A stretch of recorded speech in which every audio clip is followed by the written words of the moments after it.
Welcome to Hot Springs Village Inside Out, a weekly podcast where Hot Springs Village, Arkansas is the star.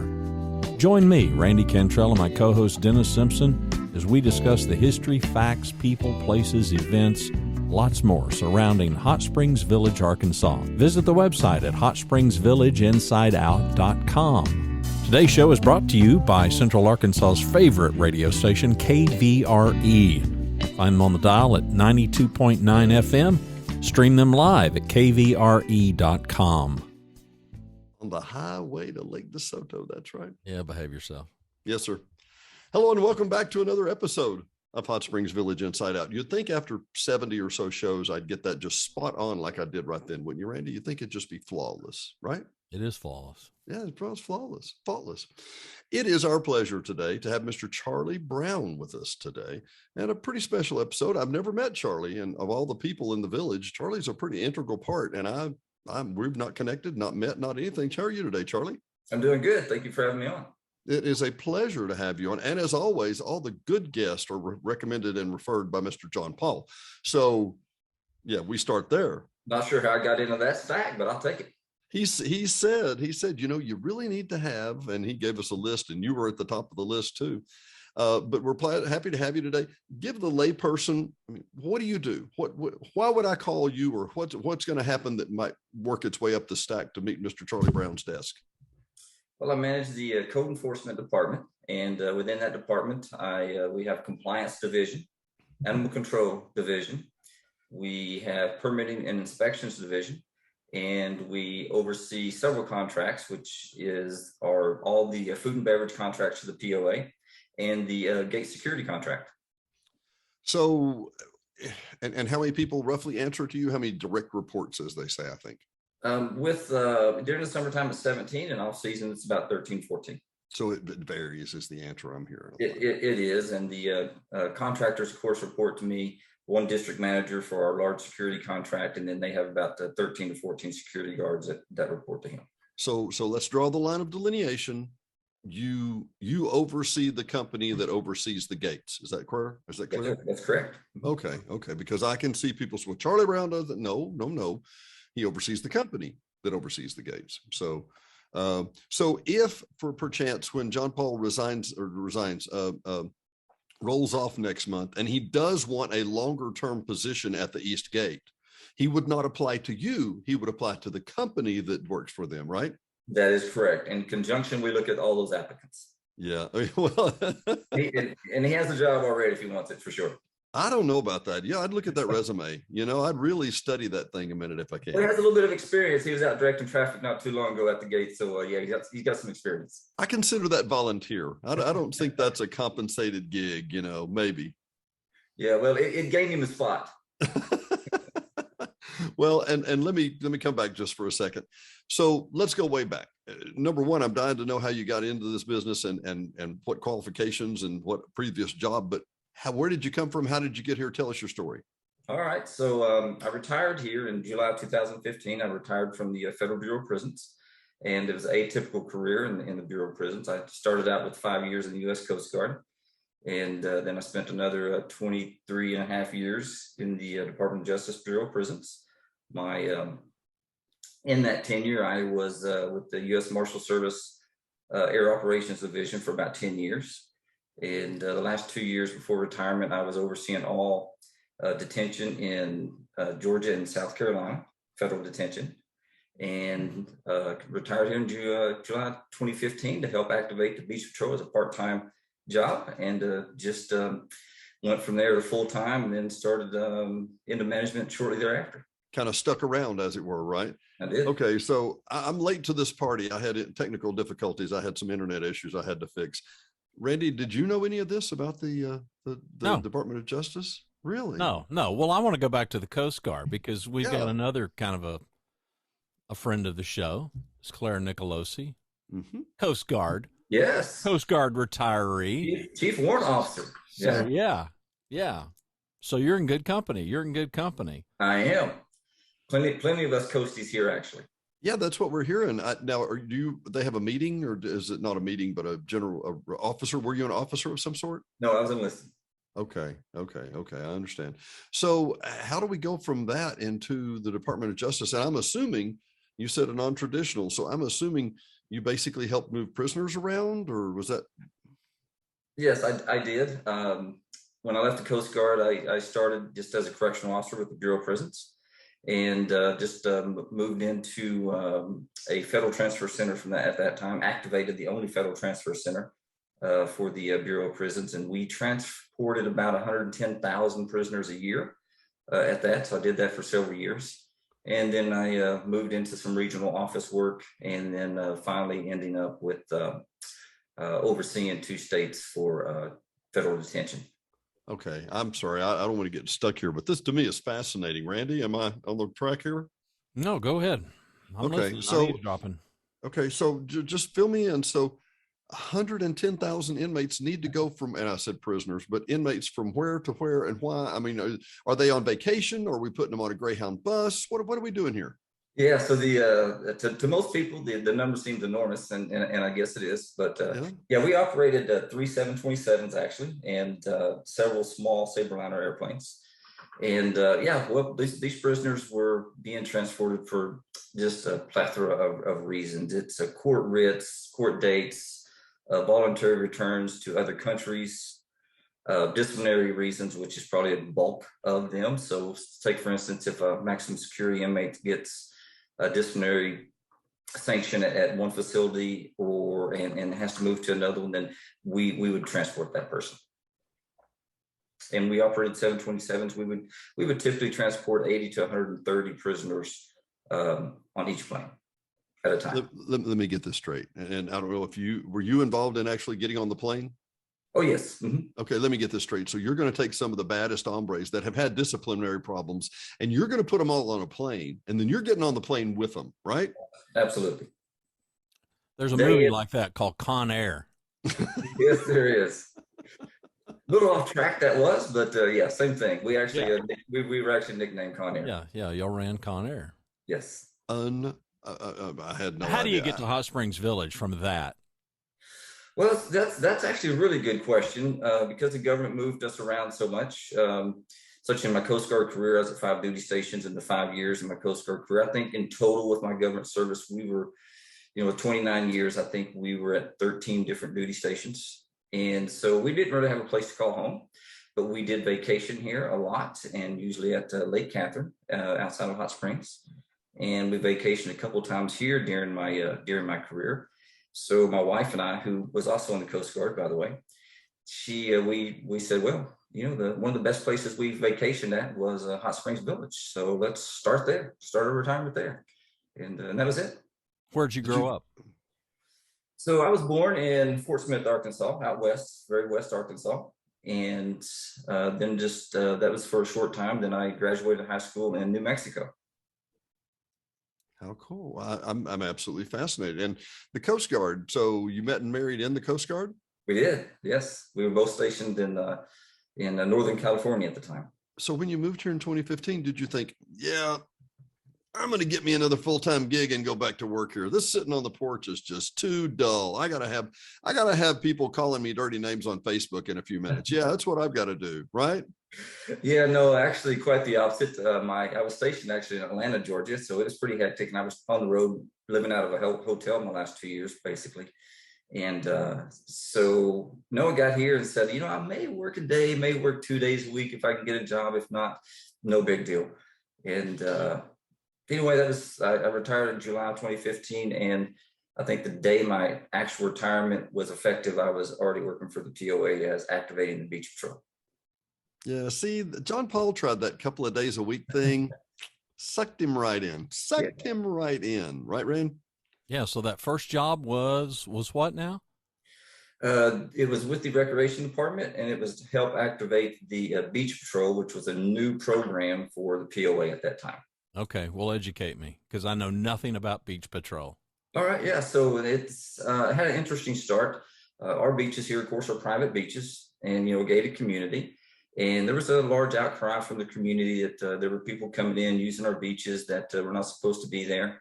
And of course, a lot of things going on at the beaches that were just not family friendly and needed to be corrected.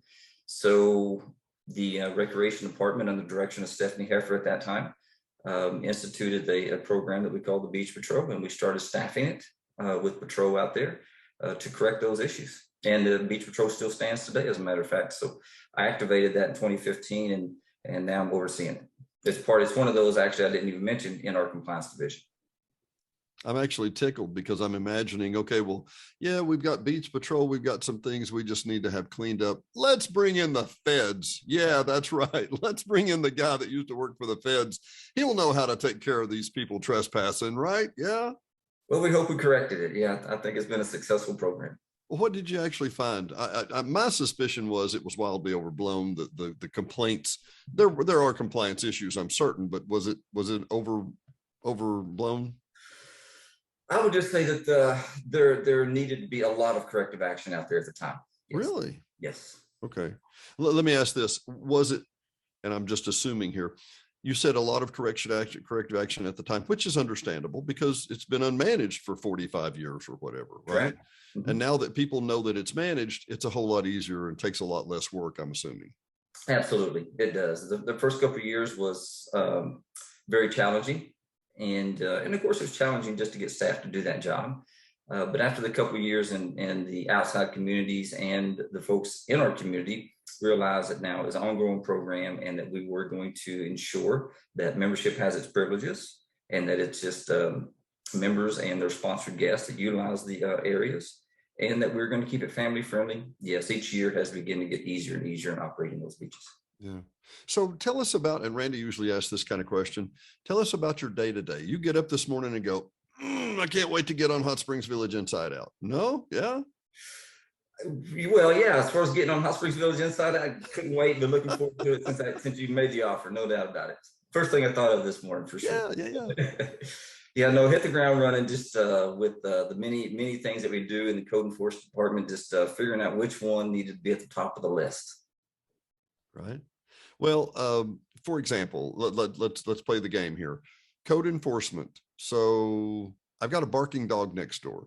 Mm-hmm. That's a county ordinance, right? So, I mean, where do you split those lines? Is that what the day involves, or that one of the harder parts of the job? As far as splitting the lines, not necessarily. You know, we are an entity in ourselves because we are, certified with the state as a community that's not incorporated. And so we do have jurisdiction. Quorum courts in Saline County and Garden County has given us that authority through ordinance to control issues such as that. So those things, we do act very much like a municipality, even though that we're out in the county. So is it best to call your department? Do I call the police? What, I mean, I'm trying to help the laity that are trying to get their hands around. And we have so many new people that have come to the community. I guarantee you the vast majority of the community doesn't understand what the appropriate process is sometimes, much less anybody from Texas. Yeah. Those new people. Yeah. Certainly. Yes, no. So issues and animal control issues for yard maintenance, complaints for other exterior issues going on, issues for anything that does not deal with legality, anything that's not law, then yes, then you would call the code enforcement department. And so, Randy, that number is, so Mr. Randy can link to it. So it's 501-922-5562. And our code enforcement clerk, Karen, would be happy to take those calls. Thrilled to take those calls. No doubt. And I can assure you she gets many of them a day. I bet she would be an interesting interview too. Now, you've been in this position, Charlie, how long? Well, my current position, I have, I'm going to link it with my previous position as code enforcement supervisor. To where I am now, community development manager. I'll link them together because really we just restructured when we had some staffing changes. Mm-hmm. And so it's been right at 2 years. So between that and the beach patrol, was there something else? There was beach patrol. I went from there to lifestyle and community manager. And then from there, I went to outdoor recreation manager and then into this position. What's your most enjoyable part of the job? I think just making positive changes in the community, using policy enforcement to ensure that Hot Springs Village quality of life not only remains the same, but that we see it getting better. Yeah. And what have you seen in the last 7, 8 years? I'm sorry, say again. What have you seen in the last 7 or 8 years? I mean, where are some of the biggest changes that you've seen, positive or negative?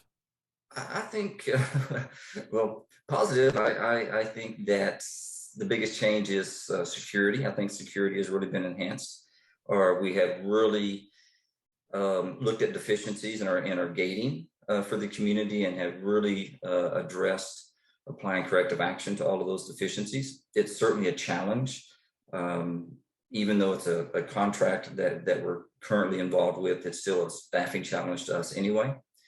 And so that's been a very positive change. I think just the mindset, the philosophy behind the administration has changed greatly toward code enforcement. You know, I would say my opinion is that, as you know, in the early years of Hot Springs Village, even up maybe until this last decade, as in a lot of municipalities, there may not have been really that great need for enforcement.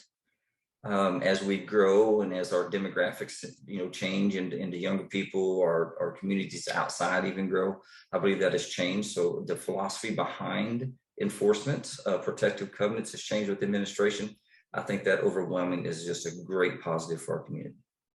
Well, John Paul was talking about how he expected some changes at the gates, speaking of that.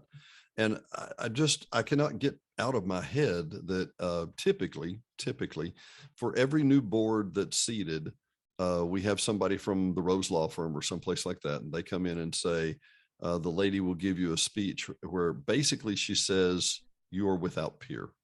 There's not another HOA, POA, city, state, municipality who does everything the way we do. I mean, how do you know, John Paul's talking about better gate solutions. I'm like, who do you look to for a better gate solution when you're the largest gated community in effectively the world? Who do you look at as a peer? How do you source things like that? Well, it's interesting that you bring that specific up, because that's actually what we're going through right now. We are looking at we're exploring some different options for gating in the future. And there is no doubt, we've looked out there everywhere. We've talked with consultants. We've talked to every HOA, POA that we can think of. And there is no one else out there like us, no doubt. So, you know, our security is so unique that we have to look at it that way. And we just look at best practices, even on a smaller scale. And we just try to virtually apply those best practices to see if that's going to work here. We're about to embark on a best practice and make an east gate change with a fast arm barrier gate. I don't know if you've heard about that yet, but we're about to install one of those in one lane at the east gate. And I consider that just to be a beta test. And so we'll look at it as a beta test, look at it 6 months to see really what that has done, because it's successful in some other small applications, but just to see if it will work on a larger scale for us. And if that beta test succeeds, then we will expand and move on from there. Oh, interesting. Randy, I'm hogging it here. Yeah, well, we've got a community here. It's called DFW International Airport. Mm-hmm. You know, they've got the fast arms too, don't they? There's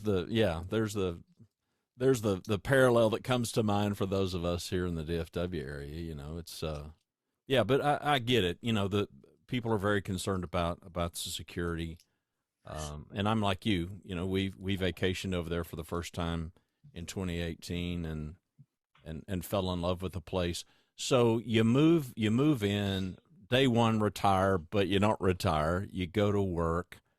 So what was the big aha moment that was different from vacationing there to being there? Was there anything?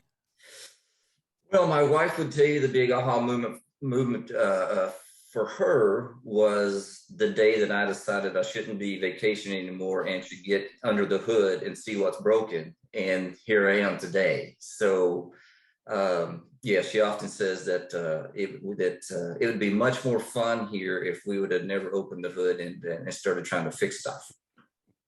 Yeah, we asked John Paul the same thing, by the way, in the conversation with him, and his spin was a little bit different. You know, he continues to love the place more and more, but I don't know, as an outsider who's got property there now, but I don't live there, frequent as often as I can. I got great appreciation, for those of you that are willing to put in that kind of work, though, because there is a lot under the hood. There's an awful lot going on under the hood.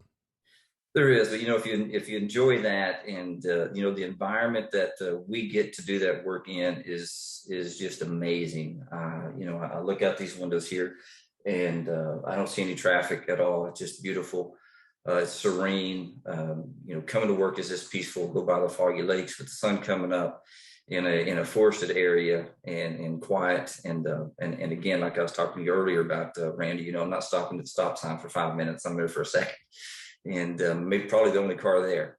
And so, even though there's a lot to fix, say this is a good environment to fix things, and it's things that's going to happen anywhere. And the majority of the people that we have are positive. The administration that we have now, I believe, is just super positive and very forward looking, and seeing things just continually get better. So it's not like you're under the hood just despising what you're doing. You're enjoying the environment that you're doing it at, and that people appreciate it. The feedback and the kind of stuff that you're seeing now and that you've seen in the last couple of years, especially on the permitting side, because you and I talked about the number of houses, for instance, today, that permits that crossed your desk. And these people, I don't know, give us some anecdotal stories or evidence. I mean, these people are coming from where, and I mean, what kind of feedback are you getting as far as the growth inside the village? Well, I think the overwhelming feedback is that people like us, that they're coming in, and they're saying, even that cost of housing is so high right now. The square footage is probably probably 50% more than what it was 2 years ago, and but they're saying, I'm coming from an environment to this. I don't care. I will pay that. Look at this. This is just an amazing place. And it's amazing to me that a lot of these people are saying, what can I do to get involved? What can I do to help? Is there any place I can volunteer, or any job openings that my skills will help the POA? And that's pretty much what we're seeing. We're seeing people just very, very appreciative of finding this community and now being a part of it. There certainly is a small, what we had talked about earlier, Randy, and that small, very small portion of people that would say that, what, we don't want another car in Hot Springs Village POA. We don't want another house. We don't want another building, but that is very, very small. And I think that our projection and our oversight of our building programs is very good, and that's even though that we're going to see a surge in building, we speculate that we think that it's not going to be a negativity to the community at all. Well, what was it John Paul said? Everybody said, now that they found it, okay, now I want to cover it. I don't want anybody else to know about it. Now that I know about it, no. Quit telling anybody about it. Well, there is that minor detail that the place is 1/3 developed, so It's not like there's not space. Yeah, right. Yeah. That's right. And even if you look at the projection of being fully developed, I think you're still looking at 25% that is all going to be green space at a fully developed community. Well, let me ask. So, speaking about houses, how many houses are we going to have this year? How many house permits do we have last year? What do you think we're on track for? Ish. Of course, it's the 20th day, but not even the 20th day of the month yet. Well, we issued 132 new home permits in 2021. Mm-hmm. That's 32% over what we did in 2020. Mm-hmm. So that's a good number. And I believe that we've seen the interest rising at the end of 2021 that's carrying on now. We certainly project that we easily could be at 250 new homes this year. Really? Mm-hmm. Wow. And some commercial. So, but that's that's your department making 20 new permits a month, of course. And 3 years ago, you were doing 10 or 8? Sure. Maybe? That's right. Wow. Just a personal note and just curiosity, how much longer do you want to do this? I mean, do you like it that much? It's day to day, Dennis. I will tell you, I can't say for sure I'm going to come in next week, but I hope to, yes. Okay. Okay. Well, I mean, I can tell you enjoy it too. I think it's rewarding. And actually, what I'm envisioning is literally like a perfect plug-in here. You know, in love, the POA needed some structure and order. And I mean, is that fair enough? Certainly. It needed and some guidelines and overarching. The bottom line is, as tragic as it was, let's talk about 9/11. Security at an airport at not before 9/11. Security virtually everywhere was kind of lackadaisical at best. Maybe we overcompensated in some places and whatever, but we needed that kind of stuff. I mean, you know this, in the 80s, the Israelis were getting everybody on the plane, making it as secure as they could be. Then they would pull them all back off the plane, frisk them down again, run them through the metal detector again, then put them back on the plane. And that kind of security, we just like, why would you do that? Post 9/11, we're like, oh, yeah, I can see why you would do that, right? We talk about the beaches, we talk about the gates and so forth, until it's not a problem until it's a problem, and then it's a problem, right? Absolutely, but we certainly want to look at it as we don't want to be reactive. We will certainly want to be proactive, and but there's a balance, as Randy was talking about earlier. An example that we have is DFW. However, we certainly get that. I certainly understand military bases and government reservations and the security on those. And so you certainly look at those for examples and look at those for ideas and best practices also. But again, we're not a reservation, a government reservation. We're not a military installation. And so, there's that balance of being very welcoming, and also making sure that we're secure to our members that does live here. What are one or two things that you wish people inside the village understood better?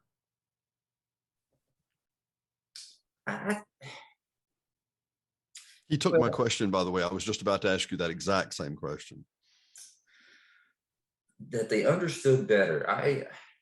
I think, the first thing that comes to mind, obviously there's some technical things that I wish they understood better, but I think just in a more broad sense, I would say I wish they understood that the administration is here because they want to be here and do good things for Hot Springs Village. That I believe the perception is much too wide, that the administration and many of the employees, at least at the higher level employees, are doing things underhanded and just doing things to ruin the community. And I think it's unfortunate that the perception is as much as it is out there for that. I will tell you, I am very thankful working side by side with the administration that we have now and the employees that we have now, my peers, my colleagues, and overwhelmingly, I would say that everybody has the best intentions to do the right thing for Hot Springs Village POA. Well, and you and I both know people could go, especially in this economy.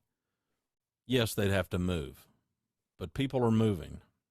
People are migrating all over the world these days. Before we hit the record button, I was telling Charlie about some of my work with city government, a space that I knew nothing about 7 years ago. And I've really come to admire and fallen in love with many of these people because their sense of service. And of course, here they are in DFW. They could go in the private sector and they could make way more money. I mean, way more money. People could leave Hot Springs Village. They could go to some metro area. They could take their skills. They could easily give themselves a considerable bump in pay. Yes, they'd have to leave the village to do it, but to think that people are in these jobs for mercenary reasons, I don't know. I just sit here and chuckle at people that may be a little bit out of touch in understanding kind of where wages are these days, for one, and the demands on some of these skills. Number two, a person like yourself, for instance, I mean, the skills that you brought to the job, no, it's different. This isn't the Coast Guard. This isn't, Federal Bureau of Prisons. But all of those skills that you learned over the course of a nearly 30-year career, well, I don't know. You answer the question. I mean, have they played to your advantage or no? Oh, by all means, they have. Absolutely. And I will tell you, I'm very glad to say that, many of my colleagues now are coming in with that same skill set or different skill sets, but high level skill sets. And, we're seeing some positive changes in the sense that now we're starting to see a corporation that is starting to have the philosophy of we need to run by policy and procedures and not just winging it every day. And we're starting to see, I believe, our employees that are bringing that type of skill set and that type of philosophy now to the POA. Well, I'll tell you my personal story and then I'll shut up. So we buy a piece of property, bought it from Dennis and his wife. And my wife and I come in there in December. We do the deed transfer and the whole bit. The place is packed, right? We get there at like 8:15. Come to find out there had been a line formed out the door. Staff was all over it. Now, I come from retail, so high touch, high service, say yes, can do attitude. And I mean, the atmosphere couldn't have been better. It just, as a guy that does this for a day job, I can tell you, there's nothing to criticize. I mean, the staff was all over it. They were super polite. They were super friendly. It really had a small town feel, but boy, they were moving people. They were moving people on through. Find out why we're there. They realized we got a stack of papers we got to fill out. So they sit us on a sofa there. They give us this clipboard so we can kind of accelerate the process. And I got in the car, and I told my wife, Rhonda, I said, that's how it ought to be. That's just how it ought to be. Well, that doesn't just happen. And you can say, well, we hire good people. Well, you do hire good people, but even good people don't necessarily know instinctively and intuitively how to operate like that. So, yeah, all that to say this, hats off. I mean, it was my first and so far only encounter with the POA, but it was a really important one. Yeah, very important. And I'm glad to hear that story. Thank you for that, because it makes you glad to know that your experience was that not only staff was courteous, but they were effective, but with that hometown or small town feel and environment. And I didn't, and I wasn't playing the HSV inside out card either. I did pass out cards, by the way. I'm enough of a self-promoter to do that, but no, it was great. It was terrific. Everybody was wonderful. But you had the beanie on. Come on, man. You had the beanie, right? Sure. No, I did have the beanie on because it's in the photograph. Oh, yes. Yeah, but still, you and I both know 99% of the people inside the village have no clue what this is. They don't. They've still never heard of us. Yeah, true story, Charlie. We get way more email and stuff from people who have not been in the village or who made a visit to the village than we've ever heard from people inside the village. Wow. 20 times. Yeah, I didn't expect that. Yeah, neither one of us expected that, but that's off topic. I actually, Charlie, I was thinking about Garrison Keeler, who had the Prairie Home Companion. He actually worked he worked at a college radio station, and he was meticulously blending the cuts where the music would stop, and it's Garrison Keeler from, he had it all worked out and done just right. And one of the engineers came in and said, "What are you doing here?" He said, I'm broadcasting. He said, the transmitter's been down for 5 weeks. Nobody's heard you. Nobody's even knows you're here. Why are you working so hard at this for? Right. Oh, I was going to say, I think you can hire the good attitude. You can hire the sweet person that goes, "We really care about you. We seriously do." In the South, that's easy. You can't hire people that go, "Okay, let's organize this to make sure they have a clipboard. Let's get this piece going. Let's get this piece going." That's administration. That's management. That's policy. That's procedure, right? That is. That's employees that's taking ownership and bringing in the skill set that we need to run this large community. Well, the number of people, the number of, and it was largely a female staff, at least the day that we went in, and the number of first names being used with people who were coming in. And I'm thinking, do these people come like a barber shop? Are they coming and hanging out? How do you even know who this person, is? That as a big city guy, that made an impression on me too. That struck me, and I'm still puzzled. I don't know how. I don't know, Dennis, you've been there. How many times do you go in the POA office? I haven't been I don't go in the POA office very much, but when I do, and I'm not, you're the problem, Randy. When I do, people are like, "You're that guy on the radio, and you're that guy on that HSV Inside Out." And I think my voice precedes me. Maybe that's my problem. Maybe if I've got my nose fixed and I didn't sound so like this, but yeah. No, I've kidded you before. true story, Charlie. So we start a private Facebook group, and then we decide, no, we need this to be public. Okay, well, Facebook rules, if it's a private group, you can't make it public. Stands to reason, because everybody in it has agreed to be in a private group. Sure. Right? So they won't let you change. Okay, so we start a public group. Well, in the private group, we had questions. And the first question is, who is the star of the podcast?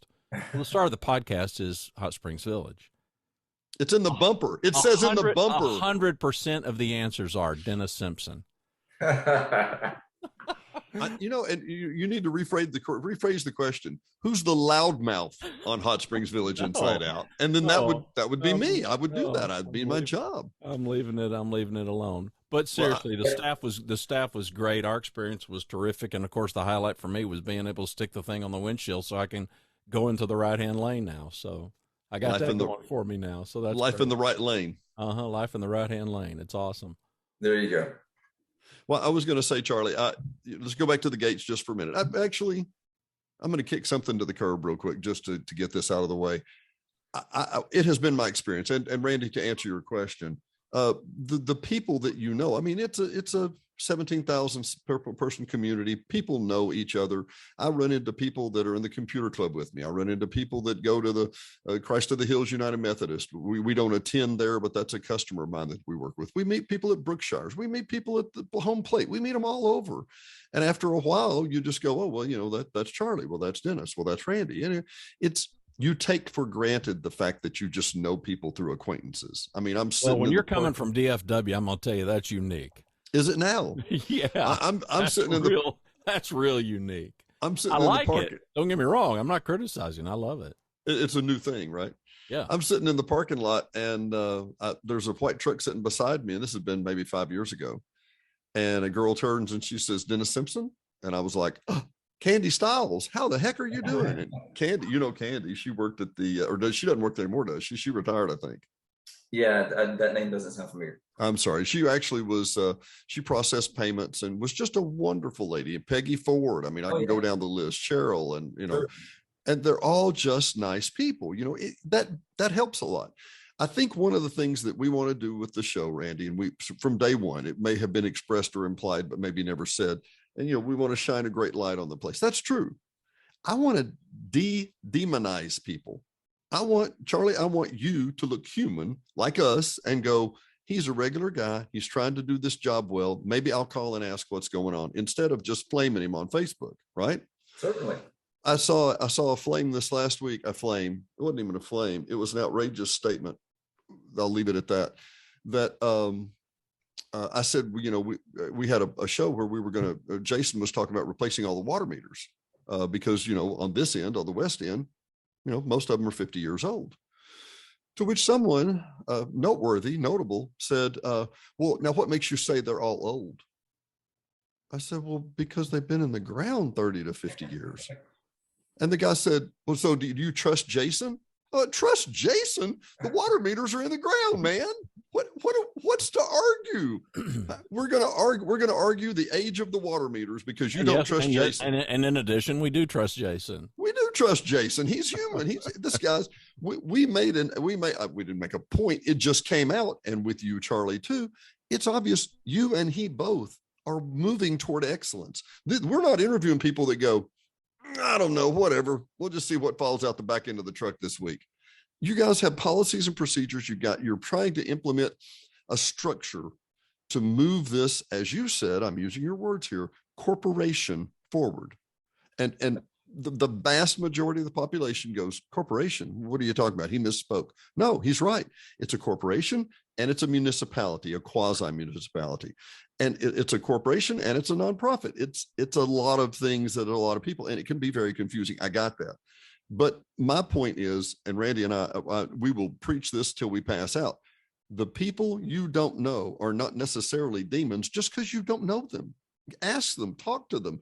They're trying to give you excellence for your POA assessment dollar. Yes, no doubt. I would ask people to withhold your distrust of someone until they've proven to you that you can't trust them.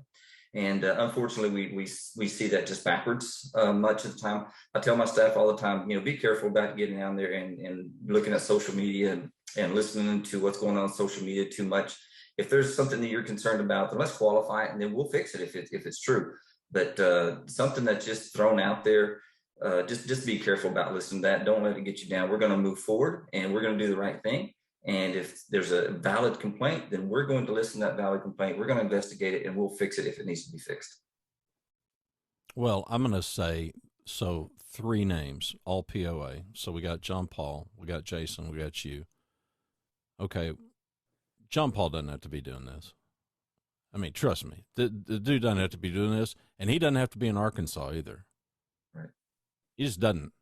Dude's got skins on the wall. Jason, I mean, come on, Texas A&M. You got an engineering degree from Texas A&M. You are in the engineering fraternity in the world. Mm-hmm. You got a ticket. You got a ticket. Jason can go anywhere. Yep. Trust me, I know. I'm not an engineer, but I know plenty who are. Professional engineers from Texas A&M. Jason can punch his ticket, and he could do many other things. You, a 30-year career behind you, retired. You don't have to be doing this. There's a lot of things you could be doing, and there's a lot of other places you could be going, and there are probably some coastal waters you could even be living on if you wanted to. You know, so that's just the reality of it, which makes me appreciate the effort that you guys and gals put in to doing work that, you know, I'm not saying everybody's financially independent. That's not the point. But the point is y'all are accomplished, educated, experienced people with some skins on the wall. You have options. You got alternatives.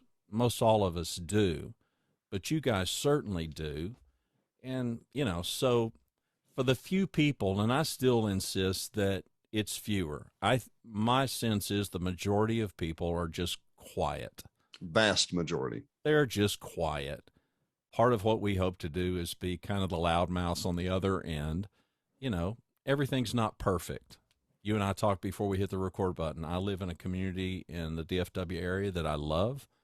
The city council is as messed up as any city council you would ever hope to find. It's been that way forever, but I still love it. The schools are good. The roads are reasonably nice. The trash gets picked up. Life's good. Life's good. I mean, I could throw rocks at all kinds of stuff, but it's good. It's home, right? So there's that. Yes, no doubt. Well, I think it'd be unreasonable to think that it is going to be perfect. And so, you know, if you're not unreasonable, there's going to be, you're going to know that there's going to be challenges, and there's going to be challenges anywhere you go, whether it's to DFW or whether it's to Minneapolis. But the good thing about here is we're going to have those same challenges, maybe on a smaller scale, but we're going to have the same challenges, and look at the environment we get to address these challenges in. Well, I want to get something off my chest here, Randy. And then we got to do the lightning round because we do have the lightning round, but I have to mention, I'll make it very clear and very concise. You know what we heard with each one of these guys, with Jason, with John, and with you, Charlie? Do the right thing. Do the right thing. You know how many public officials don't know how to say those words? Well, we could it's kind of relative, and it's conditional, and it depends. No, just do the right thing. It's simple. It is. It's simple. It's do the right thing. And like you and Randy said, you know, this is not something that we have to do. I say often, I could get my coffee cup and go home today, right now, and not affect me at all. But we're here because we do want to do the right thing, and we stand by the community, and we want to make the community better. If we get you an HSV Inside Out coffee cup, would you stay longer? Well, I would certainly consider it more. Yes. Yeah, no guarantees on that. No guarantees. No guarantees. All right, let's do the lightning round, Dennis. These are quick and painless, Charlie. Hiking, boating, golf, or tennis? Hiking.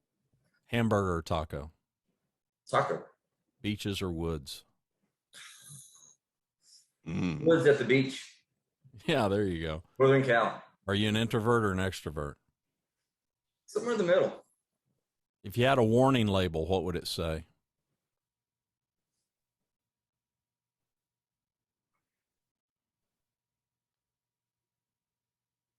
That's tough. That's tough. We can come back around. Yes, come back around to that. Pass. What's the most interesting thing you can see out your windows?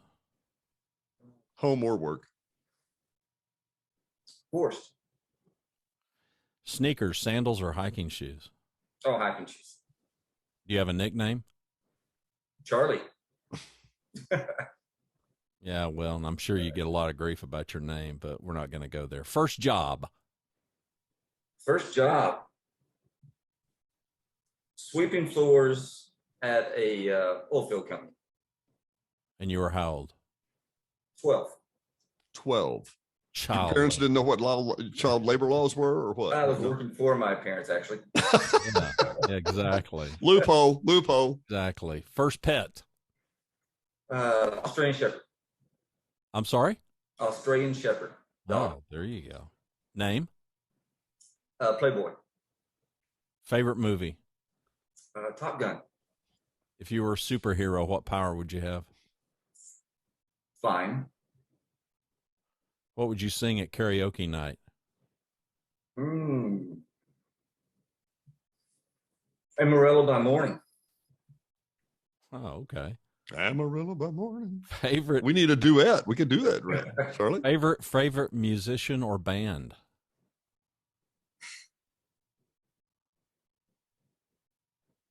Well, that changes a lot.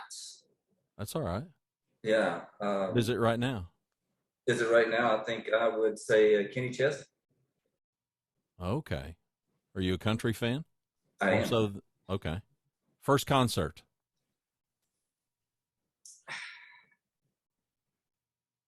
Kiss. Oh, look at him. Kenny Chesney and Kiss. Okay. We I was under duress, but I was Kiss. Yeah, we start out hinting about AC/DC and we end on Kiss. Yes. All right, I'm going to let you say goodnight, Dennis. Whoa. If you had a warning label, if you don't mind, you can pass. Be careful what you say. Ooh, that is good. I like that. Well, Charlie, thanks for being on with us today. For Hot Springs Village Inside Out, I'm Dennis Simpson. He's Randy Cantrell, and we will see you next time. Thank you. Thanks for listening to another episode of Hot Springs Village Inside Out, a podcast where Hot Springs Village, Arkansas is the star. Please subscribe to the podcast. You can do that by visiting our website, hsvinsideout.com, and tell a friend.